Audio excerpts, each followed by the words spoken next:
Person. All in favor? Opposed? Carried.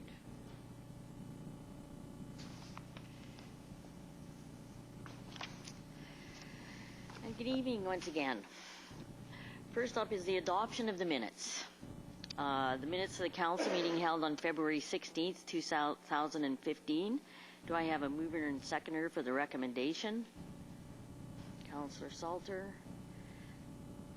Seconded by Councillor Beal. Any errors or omissions? All those in favor? It's carried.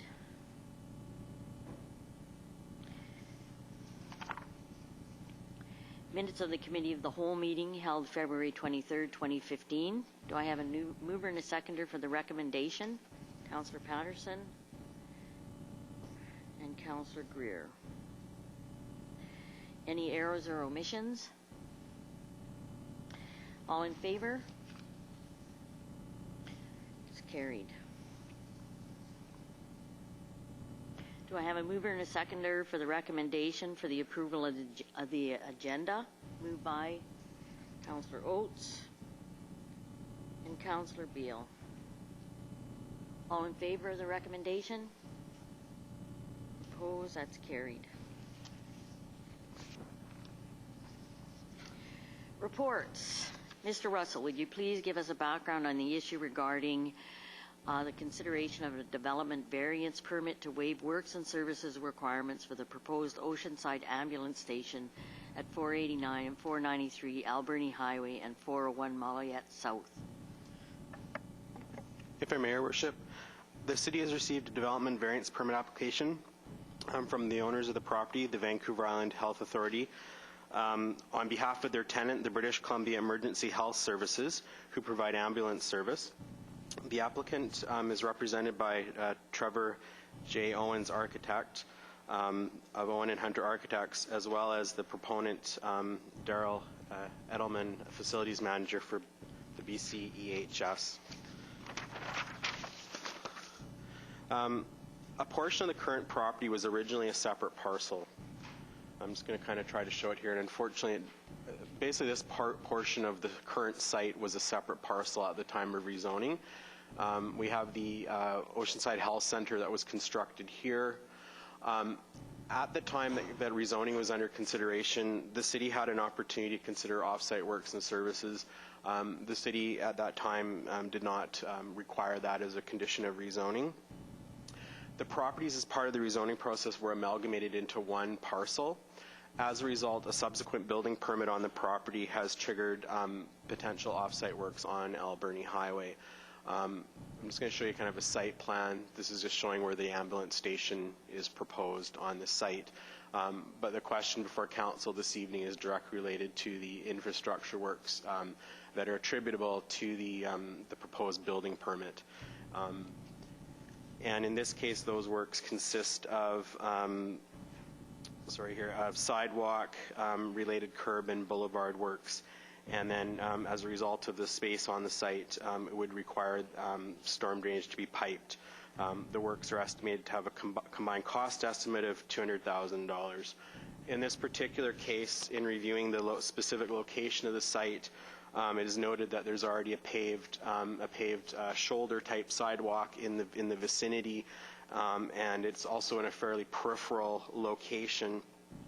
As such, staff indicate that there's no objection to the variance request that's proposed.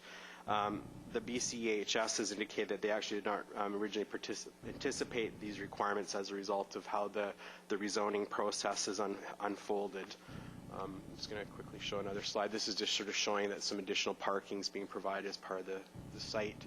And this is just showing that it's a 4-bay ambulance station with, I believe, 4 rooms for overnight emergency services. So that's basically the summary of the application. The rest is per the analysis. The proponents are here in the audience. If there are questions beyond what I'm able to answer, both Trevor and Daryl are present as well. Thank you very much, Mr. Russell. I'll open it up for questions from council. Councillor Greer. Thank you, Worship. I'd certainly be in favor of option 1, to give notice to prepare and consider development variance permit application at the upcoming meeting and request that staff commence the required statutory notification process. So I'd make that a motion. Do I have a seconder? Councillor Beal. Discussion? Councillor Beal. Thank you, Your Worship. I would like to state that, first of all, I was concerned that we would be giving up the possibility of putting in a pedestrian sidewalk along there. And I was thinking particularly of kids who may be coming up eventually through the Hamilton, Trill, Butler area and coming along a trail and coming out and going over to Springwood. And then it occurred to me that pedestrians wouldn't bother walking down there anyway. They would cut through the parking lot. Why would you go uphill and then uphill again? Why not just go down through the parking lot and cut over to Despard? But with that, I do have a question. Where is the bus stop that's closest to the new health center, or is there the possibility that there will be transit right into the area? I guess I'm wondering about safe pedestrian routes on that property, thinking that people may be coming up from Molliette, or again that people will be cutting through there. I think at present there's a driveway, a vehicle access down from the highway. Is there going to be a space where people might be able to walk onto that property in a safe manner? Other than that, that's right at the door to the building. If I may, worship through you, Councillor Beal, I'm not sure I'm in a position to fully answer that question. The transit route, my recollection is the last location was in the vicinity of the Molliette and Despard intersection, but as they're not streetcar lines, those can change really at any time, and they're not under municipal control. They're under BC Transit, administered through the regional district. So the specific location, I'm not really in a position to say. Typically, given the type of facilities these are, most of them are going to be accessed by vehicles, just given the condition that folks are in. I don't have any specific, again, it's not in a development permit area, so I don't have any specific plans for sidewalks within the site itself. But typically they would have fairly slow movement in this kind of scenario. Thank you, Mr. Russell. Councillor Oates. Okay. I understand that the reason that this is before us is because the Works and Services Bylaw requirements triggered these improvements. Okay, wait now. What's the intent of that bylaw? And then I have some follow-up questions. If I may, worship through to Councillor Oates. Intent's always a hard question to answer because one would have to be in the mind of the original author, but typically the purpose of a Works and Services Bylaw is to upgrade municipal infrastructure that is specifically attributable to the development itself. So, for example, if there was a water main that did not have sufficient capacity for the building in question, then the Works and Services Bylaw along their frontage would trigger the upgrades of those works. So that's sort of the genesis of it. Follow up.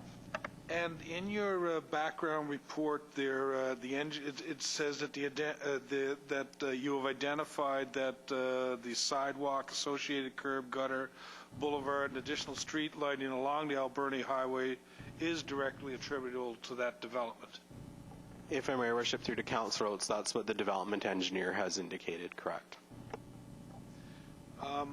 With respect to the particular application, the applicant has noted that they don't anticipate an increase in pedestrian traffic because of what they're doing. If I may, worship, that's actually a staff recommendation from the development engineer as well as the planning department. Given the type of operation is that it's an emergency service with fairly limited staff associated with it, it's not anticipated that it in and of itself is going to be a great, grandiose pedestrian draw overall. Okay, I have one possibly final question. Possibly. Can I have some explanation in the analysis portion of our package under point number 2, where it says the denial could result in the province potentially opting out of local government requirements? What exactly does that mean? Is that a threat, or what does that mean? If I may, Your Worship, through to Council, actually that information is being provided by staff for Council's benefit. It's just so that you are aware that under the Interpretation Act, the province does have the authority, if it so chooses, to not be subject to local building requirements. And if they did choose to do that, they would then not trigger our building permit, and then they would not trigger any works and services. Last one. So they could say the rules don't apply to us? Is that what you're saying? If I may, Your Worship, through to Councillor Oates, the municipal government is actually a creation of the province, so as a subordinate creation of the province, yes, they can. Any other questions? I have a question. It's not a question. I need to make a comment. So we are facilitating this for the provincial government, and this is a form of downloading because we're not getting our works and services upgraded with this request. And if we refuse to do this request, then they will just do it anyways, and we still won't get the works and services, and that's $200,000. That's 2% tax increase.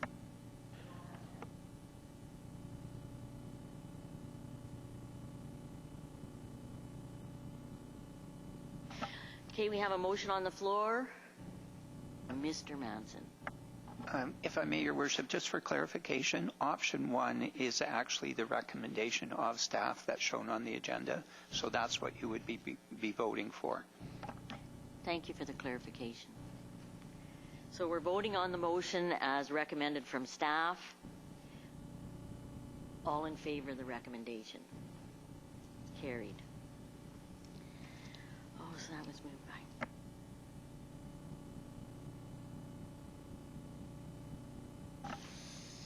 Okay, the next one is a follow-up report for fence heights, and this will be Mr. Russell. Would you please give us the background on the issue regarding the fence heights? If I may, Your Worship, basically at the council meeting on May 5th, 2014, council passed a resolution that staff be directed to develop or look into fence height restrictions near retaining walls. On September the 3rd, 2014, a report and an original draft bylaw was brought before council for initial consideration. In that meeting, council raised some additional concerns with respect to the draft that was proposed, and staff has now come forward with some proposed, I would call them more stringent requirements versus what was presented previously. To be kind of clear, under the current regulations, fences, I'm going to try to use my chart here, see if this helps, but fences under the zoning bylaw are not, under 2 meters in height, are not considered structures. Retaining walls under 1 meter in height are not considered structures. Because they're not considered structures, as such, they're basically permitted within setback areas. So this would be a typical single-family property with single-family zoning, and here's would be your front yard setback area, side yard setback area, rear yard, etc. The bylaw calls these things yards, the current bylaw, and we may see if we can, as I said, you've just been presented with a draft, but that's the terminology it uses. So within this setback area or yard, fences have those and retaining walls have those provisions. There's nothing in the current bylaw that says how they relate to one another. The other aspect is outside of this yard area, basically they're then considered accessory structures. They're not subject to those parameters at all. They fall under the general accessory structure requirements. Further to this is, as fences are accessory structures under the current bylaw wording, they're actually subject to the accessory building yard, which is considerably reduced, particularly at the rear yard and side yard versus a principal building. So what the draft bylaw proposes to do is, first of all, to redefine what yard is, so that yard is now based on that of the principal building, which effectively is now increasing the area where that fence height restriction is in relationship to an adjacent property, so it's almost doubling it. In addition to that, the bylaw also proposes to link the heights of retaining walls and fences within that yard to a maximum of 2 meters.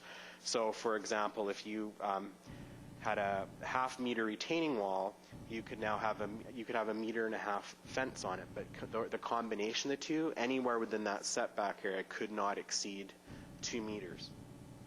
On the remaining part of the property, outside of a setback area, that combination can't exceed 2.5 meters, where those two devices are within 3 meters of each other. So again, that's a further restriction that currently isn't in place. And that's kind of a rough summary of it. The other proposal that's part of this is we recognize that in some instances a neighbor may actually prefer a higher fence, and both property owners may come into agreement on that. So what we've proposed is a reduced fee and reduced notification distance variance request category that could be applied for fence relaxations, where we would, instead of our normal 50-meter notice, which applies to a fairly large area, it would now be reduced to properties within 5 meters of the subject property, which in effect effectively would be those properties that are directly adjacent to it for that relaxation in fence height. As well as part of a prior bylaw process with accessory carriage houses, there was some comment that within this 3-meter area, we have a more restrictive height requirement. Again, if the neighbors are okay with that, increasing back up to the original 5-meter threshold, there's also a possibility for council to consider inclusion of that provision within the notification bylaw that's proposed. So hopefully that summarizes it. Thank you very much. Questions from council? Okay, we have a recommendation. Oh, Council Patterson. Sorry, I didn't see you. That's okay. I'm not quite sure how to word the question at this point in time. So you have a new property or you have a carriage house and they want to put up a fence, and that, do they have to seek approval from their neighbors on the height? I think that this has happened in the past where a new development has occurred or something, and then the surrounding or the neighbor, and that has some concerns after it's been built. So does this resolve that? It does provide some resolution to it in that under the current, you won't need if you build a fence or a fence and retaining wall and the combination of the two are under 2 meters in height, you do not need any kind of neighborly approval, and that's not proposed to change. What was happening, though, is we would have a retaining wall with a fence on top of it, which was creating a 3-meter structure. Under what's proposed, that would no longer be possible, except where a variance has been authorized, and that's what's basically being proposed. But the notification distance that we're proposing and the fee that we're proposing for this specific type of variance is reduced. So rather than $2,000, which would seem fairly onerous for someone trying to make their fence a couple feet higher if their neighbor was okay with it, we're proposing a $200 variance fee for this reduced category, as well as a reduced notification distance. So instead of 50 meters, which is a fair, like a block, we would now be doing notice within 5 meters, so basically the touching properties. Any further questions? Councillor Oates. Existing retaining wall fence combinations, how would they be impacted by this bylaw? If my worship, through to Councillor Oates, things that are already in existence are protected under legislation. They would have legal non-conforming status, so they would be able to remain in perpetuity as long as they're not structurally destroyed. Follow up. Existing retaining wall without a fence on it, would it be covered by the new bylaw? An existing retaining wall with a fence on it, without a fence on it, would be subject to the bylaw once the bylaw is adopted. Any further questions? Okay, we have a Councillor Greer. No, I'll just make a motion on this. Yeah. You're going to move the recommendation? Yes. Okay. It's right there. No, yeah, right. Yeah. Right there. Oh, I see. Yeah. Okay. Well, I think it's consideration of regulation change. Anyways, the staff be directed to make the final bylaw preparation for future council consideration as outlined in the analysis section of the Director of Community Planning report. And Councillor Beer will second that. Any further discussion? All in favor of the recommendation? It's carried.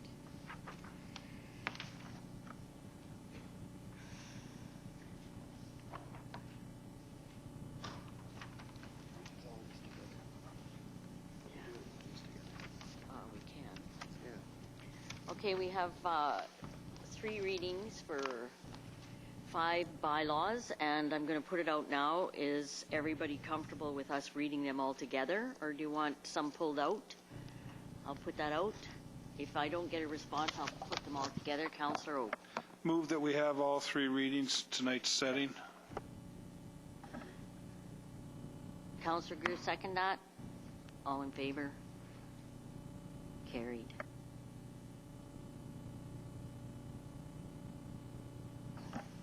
Did you have a question? Sorry.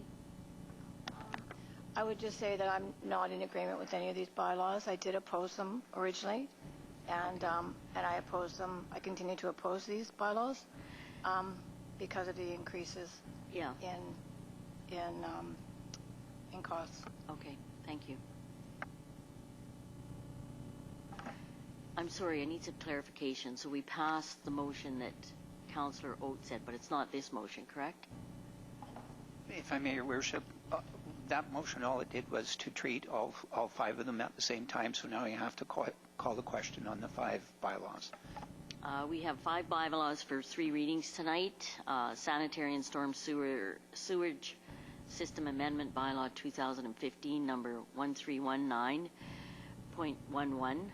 Water Service System Amendment Bylaw 2015, number 1320.24. Sewer Parcel Tax Amendment Bylaw 2015, number 1493.2. Water Parcel Tax Amendment Bylaw 2015, number 1494.2. Fees and Charges Bylaw 2015, number 1515. Do I have a mover and a seconder for the recommendation? Councillor Greer and Councillor Beal. Discussion? Councillor Salter. And so I do oppose these recommendations. As I said at our last meeting, that we are in the middle of a 7-year cycle, and we are going to be impacted. Point of order, Your Worship. Councillor Oates. These bylaws recommendations were directed to come back for 3 readings here tonight, so I believe the debate on whether or not the bylaws has already taken place. What you'd be debating is whether or not we'd have 3 readings on them tonight, because that's what the recommendation is, if I understand it correctly. Can I get some clarification on that, Mrs. Weeks? How about Mr. Madsen? If I may, Your Worship, as with any bylaw, when a reading is given, I think Council does have the option to express their views as to why they would be or why they would not be supporting it. Councillor Salter. Thank you, Your Worship. And so I do disagree and I do oppose these bylaws. The reason being, in 2013, we had a 4.6% increase in these costs. We had a 6% increase in 2014, a 5% increase now in 2015, and we have another 5% increase in the sewer costs scheduled for next year. We are in the middle of a 7-year economic cycle, otherwise known as a SMITA, and that is going to impact us. And that is going to excuse me, can she finish? And that is going to impact us economically this year, and it's going to be significant. And so for those reasons, I absolutely oppose this. I also oppose charging our residents once again and increasing these costs once again. Thank you. Councillor Oates. What was the name of that 7-year cycle? It's called a SMITA. SHIMITTA. SMITA. And if you want to look it up, you could also check out the 29th allel, because we're in one. Okay, thank you. We have 1 bylaw for final adoption tonight. The City of Parksville Sign Regulation Amendment Bylaw 2000. We didn't pass that. Oh, gee whiz. Confused. Yeah, we didn't pass Okay. Just hold it. All in favor of the recommendation? Opposed? Thank you. Now we'll go. We have one bylaw for final adoption tonight. City of Parksville Sign Regulation Amendment Bylaw 2015, number 1511.1.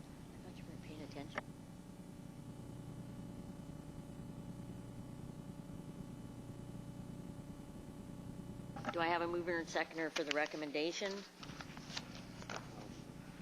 Councillor Greer, seconder. Councillor Beal, discussion. All in favor of the recommendation? Opposed? That's carried. Does any member of council have any new business? Councillor Beal.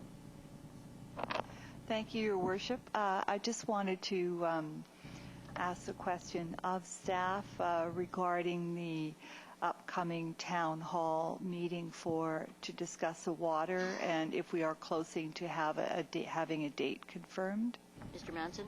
If I may, Your Worship, through to Councillor Beal, we have chosen a date, April 13th, and it will be advertised in the near future as to what that date is, but it's April 13th. Thank you very much. Any other new business? Special business. Pursuant to Section 91B and E of the Community Charter, Council proceed to a closed meeting to consider items relating to identifiable individuals and land. Do I have a mover and seconder for the recommendation? Councillor Patterson and Councillor Salter. All in favor? Opposed? It's carried. Thank you very much.